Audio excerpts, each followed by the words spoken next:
और अब बात उत्तर प्रदेश के मुख्यमंत्री योगी आदित्यनाथ की, जिन पर विपक्ष ये ठप्पा लगाने में जुटा हुआ है कि वो सिर्फ और सिर्फ हिंदुओं के हित के लिए काम करते हैं।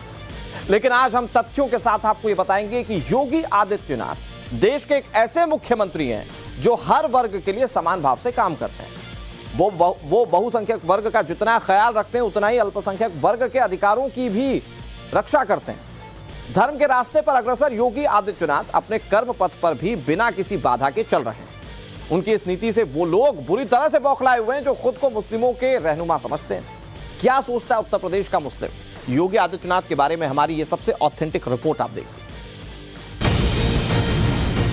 गुरु ब्रह्मा गुरु विष्णु गुरुदेवो महेश्वर गुरु साक्षात् परम ब्रह्म तस्मै श्री गुरुवे नमः। हर्षित माहि करत मन मोहि राम प्रभु सुख नाम ही होई। एहि विधि कर हुए सुख ही अनंता हर मुश्किल टल जाए संता राम सिया राम जय जय राम। मौलाना लाख भड़का लें, नफरती भाईजान दिन रात भड़काऊ टेप बजा लें, लेकिन यूपी की तस्वीर किस तरह बदल रही है उसका लेटेस्ट लुक है ये। गुरु ब्रह्मा गुरु विष्णु गुरुदेवो महेश्वर गुरु साक्षात् परम ब्रह्म तस्मै श्री गुरुवे नमः।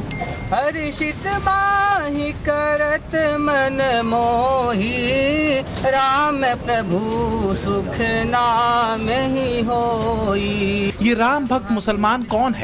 इसने योगी आदित्यनाथ को रामचरितमानस की चौपाई क्यों सुनाई? इस मुसलमान को देखकर सीएम योगी का चेहरा क्यों खिल उठा? ये सब हम आपको बताएंगे, लेकिन पहले आपको एक और तस्वीर दिखाते हैं।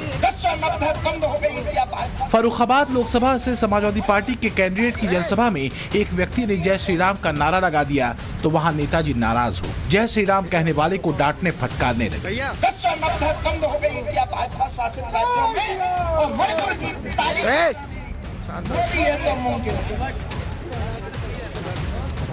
इसे हटा दो, कौन भी है? यही फर्क है राम भक्त योगी और राम से दूर भागने वालों में, क्योंकि योगी के सामने एक दिव्यांग भी रामधुन सुनाता है तो गदगद हो जाते हैं। एक मुसलमान भी मानस की चौपाई कहता है तो उसकी तारीफ करने लगते हैं। तभी तो कहा जाता है योगी राम के भी हैं और काम के भी, हिंदुस्तान के भी हैं और मुसलमान के भी। ये हम नहीं, आंकड़े बता रहे हैं।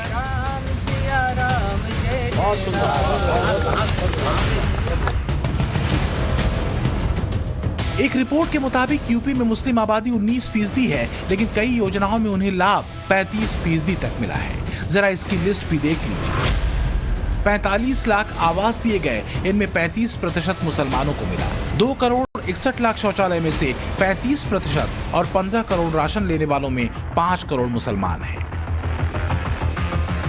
ऐसे कई आंकड़े हैं जो बताते हैं कि योगी सरकार मजहब के नाम पर भेदभाव नहीं करती, लेकिन जिन्हें नफरत की सियासत करनी है वो इससे बाज नहीं आते। देख रहे तमाशे जो हो रहे हैं कि किस तरीके से मस्जिद को छीन लिया जाए।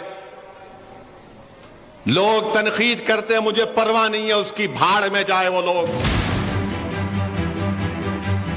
योगी आदित्यनाथ कर्म पथ और धर्म पथ पर अग्रसर हैं। इसलिए तो आज यूपी का मुस्लिम तबका योगी आदित्यनाथ की खुले दिल से तारीफ कर रहा है। वो इस बात को जानता है कि योगी सिर्फ मंदिर ही नहीं बना रहे, बल्कि मुस्लिम समुदाय के उत्थान के लिए भी काम कर रहे हैं। आगे की कहानी आपको सुनाएं, उससे पहले ये पूरा वीडियो देखिए। गोरखपुर में योगी आदित्यनाथ के सामने एक मुस्लिम युवक ने रामायण की चौपाई सुनाई। मुस्लिम युवक दिव्यांग है, सिर पर टोपी है, पर जुबां पर भगवान राम का नाम। हर्षित माहि करत मन मोहि राम प्रभु सुख नाम ही होई। दृश्य भाव विभोर करने वाला है। मुस्लिम युवक का नाम आलम है, जिसने राम भजन गाकर गंगा जमुनी तहजीब की मिसाल पेश की। उसका भजन सुनकर योगी आदित्यनाथ भी खुद को ताली बजाने से रोक नहीं पाए। बहुत सुंदर।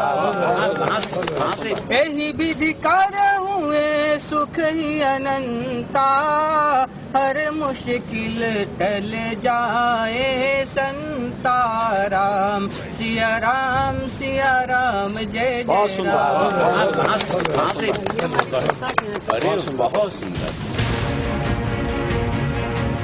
तो जो लोग योगी आदित्यनाथ पर तुष्टीकरण का आरोप लगाते हैं, उन्हें आलम का ये राम भजन जरूर सुनना चाहिए। यकीन मानिए, सीएम योगी की तरह वो लोग भी मंत्रमुग्ध हो जाएंगे। जाए संताराम। सिया राम जय जय राम। अब बात करते हैं उत्तर प्रदेश के मुसलमानों की, उन मुस्लिमों की जिन्हें पुरानी सरकारों ने लंबे समय तक सिर्फ और सिर्फ अपना वोट बैंक समझा और वक्त की नजाकत के हिसाब से उनका इस्तेमाल किया। मगर जब से योगी आदित्यनाथ ने यूपी की सत्ता संभाली, उन्होंने मुस्लिमों को बराबरी का हक दिलाने के लिए कई कदम उठाए। उनके दूरदर्शी फैसलों से न केवल मुस्लिमों की दशा और दिशा बदली, बल्कि समाज की मुख्यधारा में उनका योगदान भी सक्रिय रूप से बढ़ा। योगी के उन फैसलों का जिक्र भी करेंगे, मगर पहले ये सुन लीजिए कि आज की तारीख में यूपी का मुस्लिम समाज योगी आदित्यनाथ के बारे में क्या राय रखता है। योगी जी का और मोदी जी का जितना भी शुक्रिया अदा करें, इसमें कोई कमी की बात नहीं ना, एहसान बहुत है उनका। मिलजुल के जो भाईचारा बनाए हुए हैं और प्रयास रहेगा, हमेशा भाईचारा बना रहेगा। योगी जी का, मोदी जी का धन्यवाद।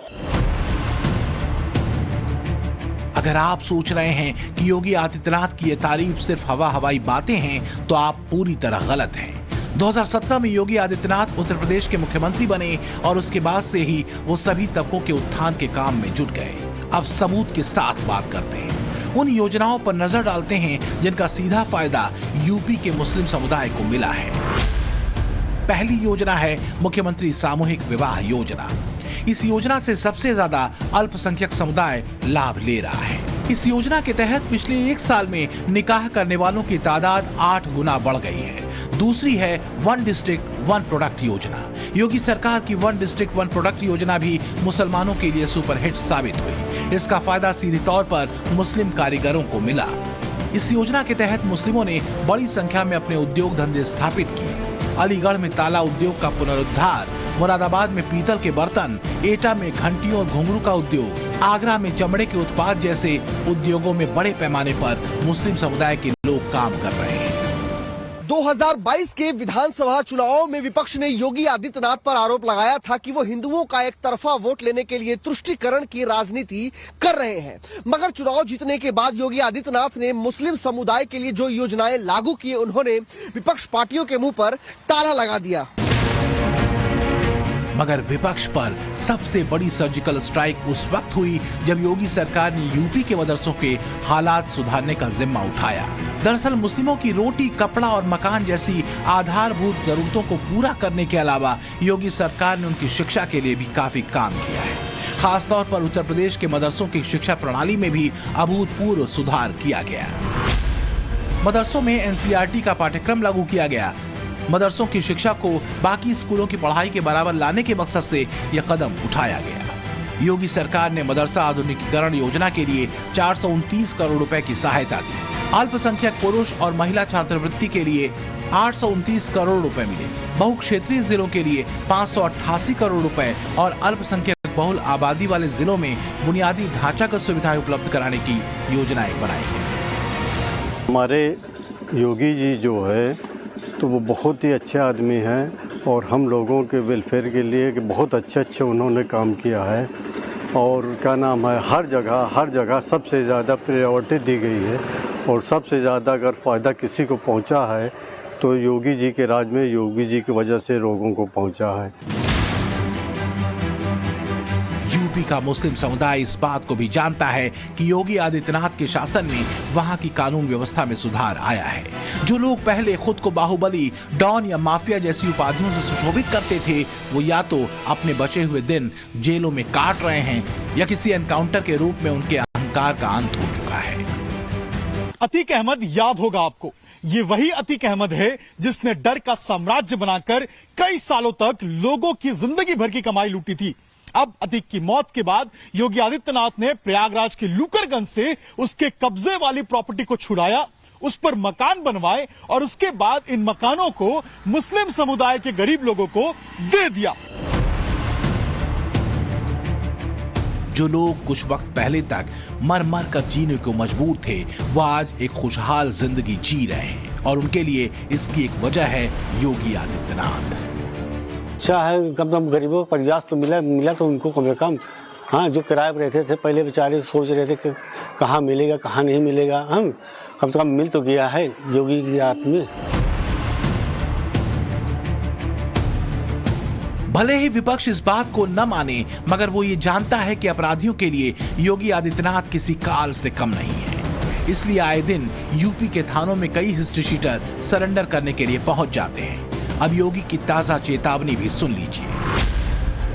कानून व्यवस्था को लेकर सीएम योगी ने एक बार फिर बड़ा बयान दिया है। उन्होंने कहा कि 1-2 साल के अंदर लोग दंगों का नाम भूल जाएंगे। सुरक्षा को लेकर सबसे अच्छा मॉडल यूपी के पास है और जब किसी सूबे का मुखिया इस तरह की बात करता है तो लोगों का उसमें भरोसा करना लाजमी है, फिर चाहे वो बहुसंख्यक वर्ग से हो या फिर अल्पसंख्यक वर्ग से।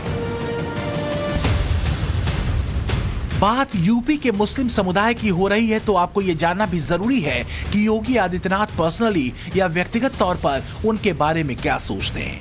इसके लिए यहाँ पर पिछले साल के यूपी विधानसभा के बजट सत्र का जिक्र करना जरूरी है। 2022 के बजट सत्र पर चर्चा के दौरान योगी आदित्यनाथ ने मुस्लिमों पर बड़ा बयान दिया था। उन्होंने कहा था कि यूपी में मुस्लिमों की आबादी करीब 19% है, मगर उनको हमारी सरकार 35% लाभ दे रही है। इसका डेटा हम आपको पहले भी दिखा चुके हैं। यानी बहुत बड़े मुस्लिम तबके को योगी सरकार की योजनाओं का सीधा फायदा मिल रहा है। जो योजनाएं हर वर्ग के लिए हैं, उनमें भी मुस्लिमों का ध्यान रखा गया है और जो योजनाएं सिर्फ मुस्लिम तबके के लिए हैं, उनके जरिए वो अपनी सामाजिक और आर्थिक हालत को बेहतर बनाने की दिशा में काम कर रहे हैं।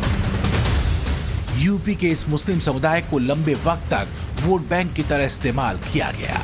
सियासी दलों को मुस्लिमों के अधिकारों की उतनी परवाह नहीं रही जितनी कि उनके वोट की चिंता की गई। ऐसा करने के पीछे एक बड़ी वजह भी थी। दरअसल 2011 की जनगणना के आंकड़ों के हिसाब से उत्तर प्रदेश में करीब 4 करोड़ मुस्लिम आबादी रहती है और वहां की कुल जनसंख्या में मुस्लिमों की तादाद 19.26% है। तो इन 19% लोगों को अपने पाले में लाने के लिए सियासी दलों ने कई तिकड़म अपनाए, मगर उन्हें समाज की मुख्यधारा में लाने के लिए जो काम किए जाने थे वो कहीं नजर नहीं आए। मगर योगी आदित्यनाथ के सत्ता संभालने के बाद धीरे धीरे मुस्लिम समुदाय के लिए उठाए गए कदम धरातल पर नजर आने लगे। अब एक बार फिर ये भी देख लीजिए कि पिछले 2 बार के विधानसभा चुनाव में बीजेपी को यूपी में कितने मुस्लिम वोट मिले। CSTS लोकनीति के मुताबिक 2017 के विधानसभा चुनाव में बीजेपी को जो वोट मिले उनमें 6% मुस्लिम वोट थे। इसी तरह 2022 के विधानसभा चुनाव में बीजेपी को 8% मुस्लिम वोट मिले। दरअसल उत्तर प्रदेश में मुस्लिम वोटरों का ज्यादातर रुझान समाजवादी पार्टी और कांग्रेस की तरफ रहता है, मगर 2017 के मुकाबले 2022 के चुनाव में बीजेपी के मुस्लिम वोटरों में 2% का इजाफा हुआ, जो इस बात का संकेत है कि मुस्लिमों का तेजी से बीजेपी में विश्वास बढ़ रहा है। योगी आदित्यनाथ में वो तबका भरोसा जता रहा है। सीएम योगी के सभी तबकों के साथ लेकर चलने वाली नीतियों की वजह से उनकी लोकप्रियता भी तेजी से बढ़ रही है, फिर चाहे सोशल लाइफ में हो या फिर सोशल मीडिया पर। सबसे ताजा खबर यह है कि उत्तर प्रदेश के मुख्यमंत्री Yogi Adityanath social media platform X पर सबसे लोकप्रिय मुख्यमंत्री बन चुके हैं। योगी आदित्यनाथ के एक्स अकाउंट पर फॉलोअर्स की संख्या 27.4 मिलियन के आंकड़े को पार कर चुकी है। एक्स पर फॉलोअर्स की संख्या के मामले में देश के सभी राज्यों के मुख्यमंत्रियों की फहरिस्त में योगी आदित्यनाथ पहले नंबर पर हैं, जबकि देश भर के तमाम राजनेताओं के फॉलोअर्स के मामले में वो तीसरे नंबर पर पहुंच चुके हैं। राजनेताओं के पर्सनल अकाउंट के मामले में अब उनसे आगे केवल प्रधानमंत्री नरेंद्र मोदी और गृह मंत्री अमित शाह हैं। योगी आदित्यनाथ की लोकप्रियता का अंदाजा इसी बात से लगाया जा सकता है कि सोशल मीडिया प्लेटफॉर्म एक्स पर वो कांग्रेस सांसद राहुल गांधी और समाजवादी प्रमुख अखिलेश यादव से कहीं आगे हैं। कुछ साल पहले तक सोशल मीडिया को लोकप्रियता का पैमाना नहीं माना जाता था, मगर आज वो एक ऐसा प्लेटफॉर्म है जो बड़े से बड़े घोटालों को उजागर करने का काम करता है और सरकारों को हिलाने की ताकत रखता है। तो वहां किसी राज्य के मुख्यमंत्री के 2.5 करोड़ से ज्यादा फॉलोअर होने की बात कोई मामूली बात नहीं है। जो विपक्षी पार्टियां योगी आदित्यनाथ पर कट्टर हिंदुत्व और मुस्लिम तुष्टीकरण का आरोप लगाती हैं, वो ये भूल जाती हैं कि योगी आदित्यनाथ की सरकार में मुस्लिम समुदाय का प्रतिनिधित्व भी है। 2022 में जब बीजेपी प्रचंड बहुमत से जीती तो दानिश आजाद अंसारी को अल्पसंख्यक मामलों का मंत्री बनाया गया। वो योगी सरकार का मुस्लिम चेहरा है। उत्तर प्रदेश के 19% आबादी को लीड करते हैं और वही आबादी योगी आदित्यनाथ में विश्वास भी जताती है। अब मुस्लिम आबादी को भी समझ आ गया है कि उनके मुस्तकबिल का झंडा गलत हाथों में था। जो झंडा बरदार थे वो अपने मतलब के लिए उस झंडे को ढो रहे थे, मगर योगी सरकार उनकी सच्ची रहनुमा है, जो राम के भी हैं और काम के लिए। Bureau report, times now, Navbharat.